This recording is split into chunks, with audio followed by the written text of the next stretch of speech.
Hello and welcome back to Weird Snake Girl. So this is a part 2 of the I Messed Up video. If you haven't checked it out yet, I'll go ahead and link it. But I had a couple of things that I forgot to say in there. I didn't really have a good spot to put the B-roll, so that's going to be in this video. And I also have some bonus footage of my snake getting into some shenanigans. So the biggest thing, obviously, I messed up. I am a first-time snake owner, and I've only had him for 3 weeks, I think, something like that. So we figured out how to get him to eat. The first I Messed Up video, I totally forgot to insert the footage of us trying to feed him. So I'm going to insert that on this one. Alright guys, so I decided to do a voiceover right here because watching me just kind of hold a rat on top of my snake and wiggle it for a while would put anyone to sleep. So this is just us trying, the rat was warmed up to, I believe, 98 degrees. When I went ahead and started trying this, we sat there for probably a solid 20 minutes just trying to get him to eat. The biggest thing, though, is when I took his hide off, one of the leaves actually came down and scared him and bopped him on the nose.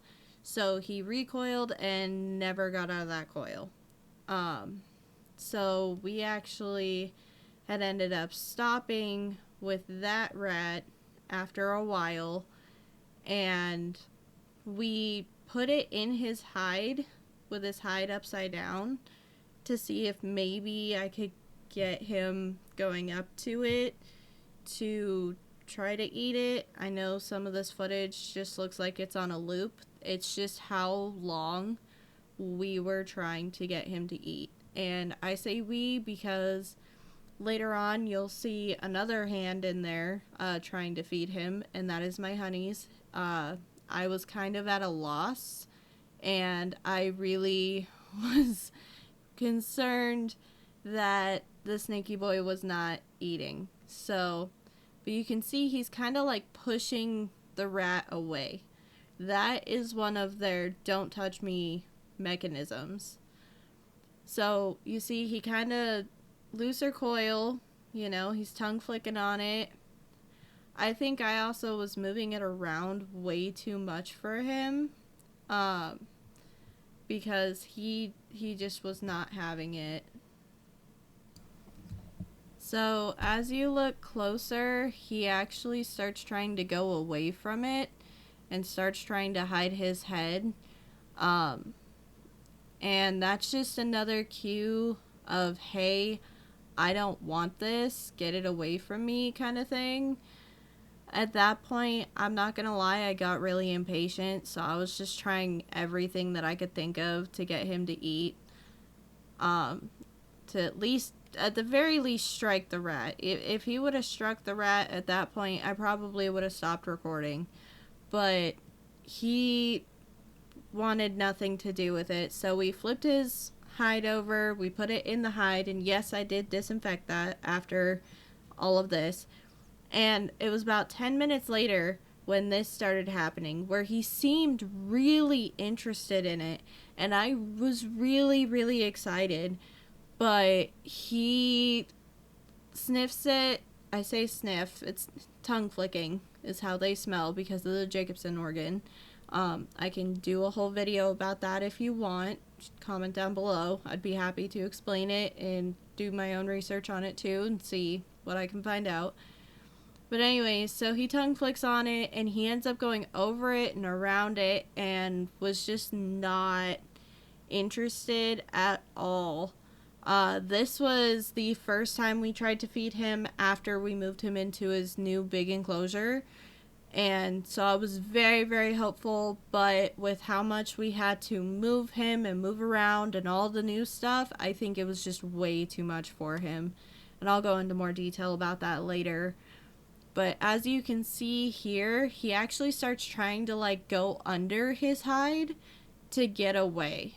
So after I was done filming this part, I actually ended up taking the rat out of there and just kind of, sanitized his hide, gave him back his hide, and essentially gave up. I mean, we tried pretty much the rest of the day, and he just wasn't having it. So this is about 2 days later, trying to give him a couple of days to settle in.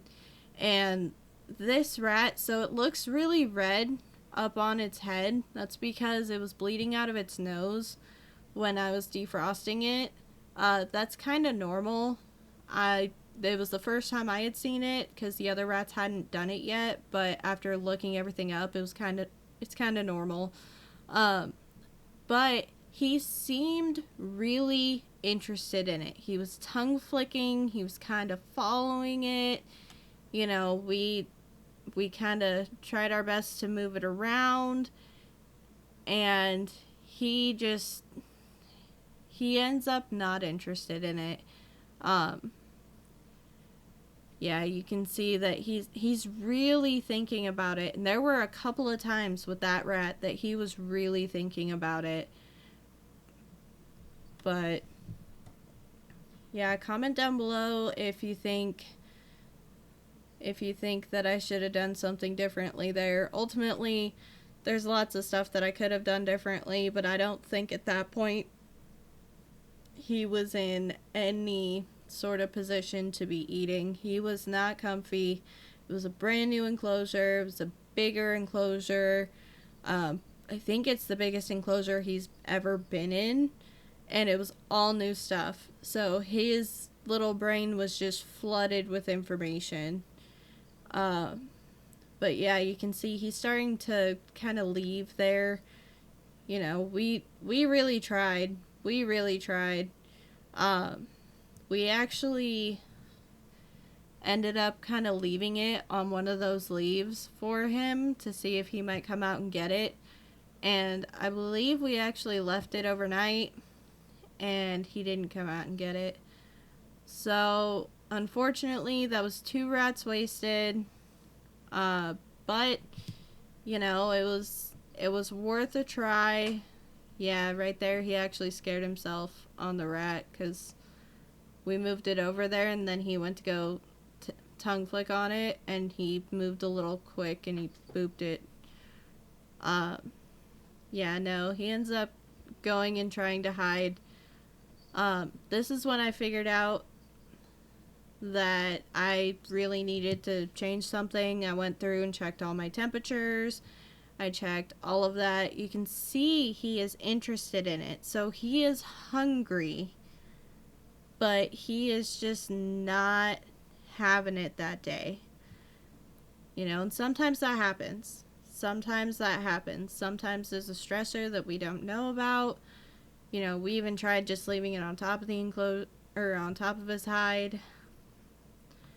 And his head was on top of his hide, but he still really did not want anything to do with it.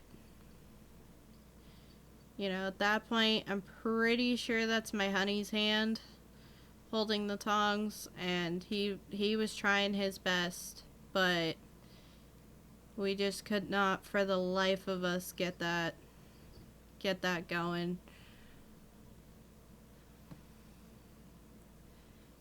I may actually edit some more of this footage out, but I really truly wanted to see you, or show you guys, like, what it was looking like on trying to feed him in that first little bit there. Because the first time that we fed him in his tub, in his quarantine bin, he was great. He was great. He struck it. He coiled it. But after we moved him into that big enclosure, he was not happy. Yep. And you can see that, like, we have leaves in there. We have some vines. That's what the little green things there are. Those are vines. They're fake vines from the dollar store, but they work. But what we were trying to do is the first time he ate for us just right off the tongs. Perfect, wrapped it, good, solid. Mentioned that in the first video. This time, what we ended up doing is after the first rat that he just completely refused, we went ahead and gave him like 2 days just to kind of chill out. Didn't want to stress him out too much. And then we tried again, which, if you know anything about snakes, specifically ball pythons, you know that that was another rookie mistake. If your snake doesn't eat, wait the week and then try again. Yet again, if you want me to do a video on why ball pythons specifically refuse food, put it in the comments. I will be clicking through the comments because I'm a small channel, so I have plenty of ability to read through the comments and respond and all that fun jazz. So we were able to get him to eat, I don't think it was the second rat that we tried. So we tried the first one. He flat out refused it. He tucked his head. He said no. And so then we tried the next one, and he seemed really interested in it. But then he refused it. He would not eat it. He was stressed out. He just wasn't having it. So we ended up waiting the full week until the next feeding day, which is on Fridays. And at that point, we tried with the tongs. I double, triple checked that I had it warmed up correctly. I made sure that the rat wasn't, like, gross. Would be the best way for me to put it. Because sometimes, you know, depending on your supplier of feeders, you may get some that are just kind of gross. So I double checked, make sure the rat wasn't gross or anything like that. And we tried for a while, and I was kind of tired of filming and having nothing happen, so I actually didn't film it. But we ended up putting it, because he was in his hide and he just would not come out. We took him out of his hide, tried that, which again, rookie mistake. If your snake isn't coming out of its hide for food, there is a problem. Yet again, I'll make that video. So we ended up putting him back in his hide, let him chill for a minute. We left the rat just outside of his hide on one of his leaves and walked away for like 2 hours, and nothing had changed. Okay, so after that, we then went back in, and we were going to try again, but I had the idea. I was like, you know what? Why don't we just put it in his hide and see what happens? And sure enough, so we put it in his hide, and I was like, we'll leave it there for another couple hours, and I'll check on him, and I'll throw it away before we go to bed tonight if it's still there, because at that point it had been out all day. Kind of gets gross. And the couple hours later, when I went to check on him, it was gone. It was completely gone. I checked all around his hide. It was completely gone. He was hanging out. He was chilling. And so that's how we did it. That's how he felt safe enough to eat. So that's how we did it. Now, fast forward a week from that, and same issue of he will not come out of his hide. He seems really interested in the food, but he will not take it from the tongs out in the open. So I ended up drop feeding it into his hide, which if you don't know what drop feeding is, it is where you just leave it in there for the animal to come get on their own. Works for some, doesn't work for all. Works in some scenarios for a specific snake, and in a different scenario, that snake may not go for it. It's all dependent on the individual and the circumstance. So, we got him to eat. He is eating consistently. I am definitely planning on a trip to the new Hobby Lobby that's near me, so I will take you guys on that adventure. But yeah, the other side too is there are some other rookie mistakes that I made. For one, wire management.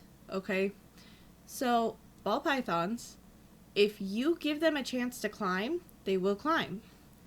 Well, I didn't have much of a chance to climb in that enclosure, and he still managed to climb up the side and loop himself on the wire for the heat panel, which is the panel that I have up top that's connected to a thermostat to keep his heat regulated, and he unplugged it.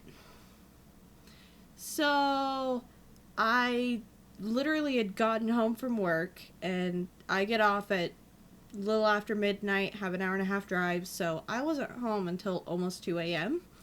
I got off of work, I came in, decided to go check on the Snaky Boy, and I found this. Excuse me, sir. What do you think you're doing? You are going to burn yourself.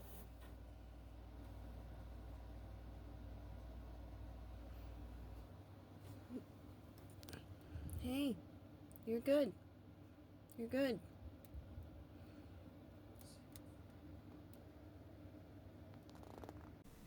Now, I know that wasn't very clear because I was exhausted from work and I was kind of freaking out that he was wrapped around the wire.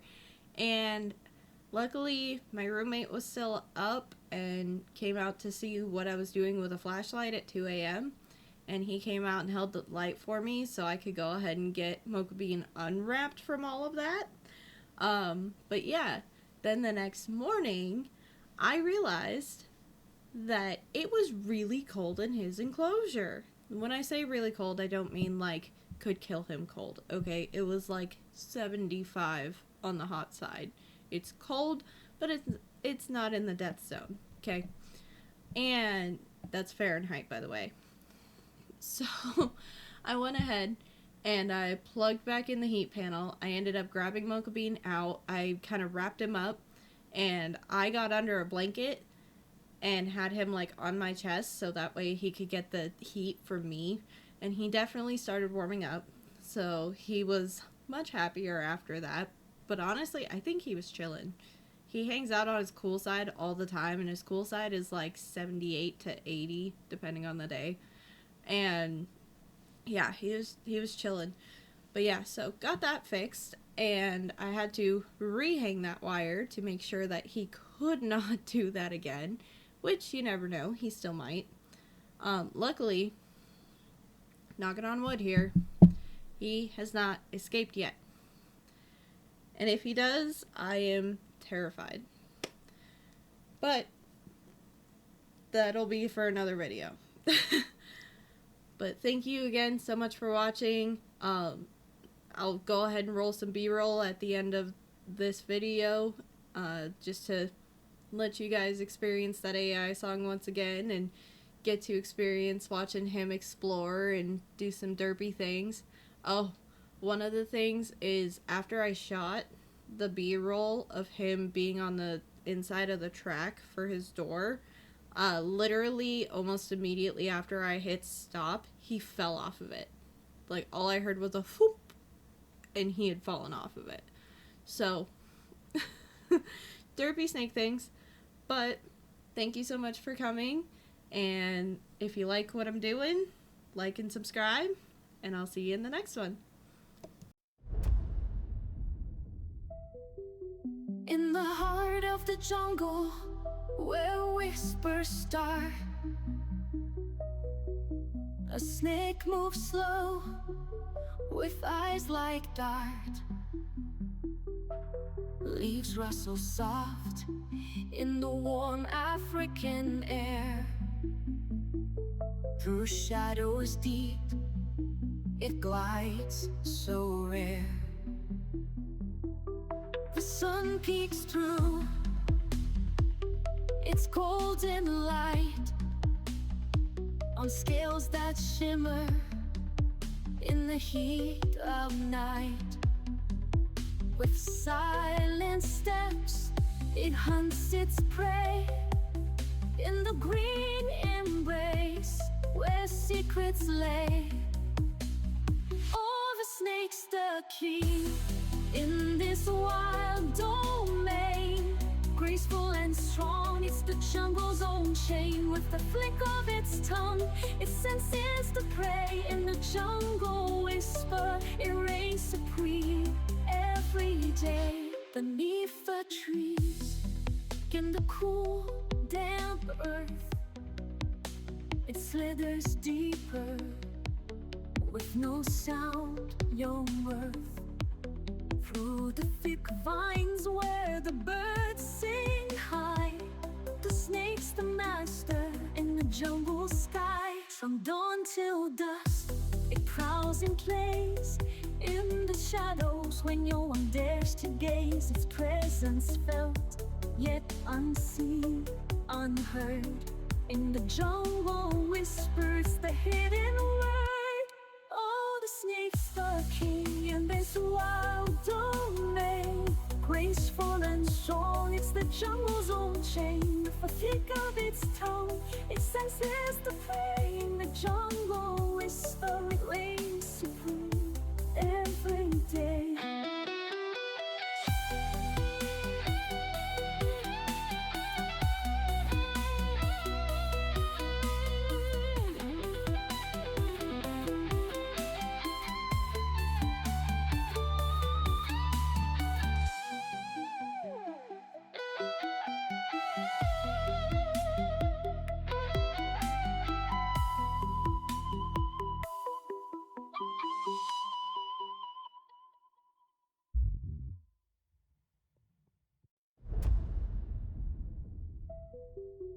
In the heart of the jungle, where whispers start,